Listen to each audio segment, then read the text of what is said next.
আমি একটা কথা বরাবরই বলি, সবাইকে বলি, যে আমার মায়ের কান খোলা, আমার মা জ্যান্ত। এবং আপনি যদি মন দিয়ে মায়ের কাছে কিছু চান, পাবেন। শুধুমাত্র আবেগ, ভালোবাসা, ভক্তি এবং মায়ের কাছে যে মনস্কামনা করছে সেটা তারা পাচ্ছে।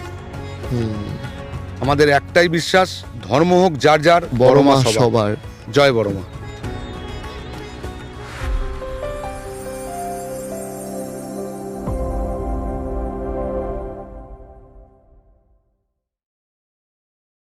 আমরা বহু কাহিনী শুনেছি, যেগুলো অলৌকিক কাহিনী, যেগুলো হয়তো বাস্তবে সম্ভব না, কিন্তু মায়ের কৃপায় সেগুলো হয়েছে।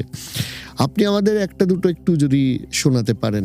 দেখুন, প্রথম বছর যখন আমি ঘট নিলাম, ঘট নেবার মানে যিনি মারা গেলেন তারপরে আমি কমিটিতে এলাম, সেক্রেটারি ঘট নেবে, বরণ করবে, এটা আমাদের রীতি। মানে আমার পরবর্তীকালে কেউ একজন তৈরি হচ্ছে যে ঘট নেবে। এবার ঘটের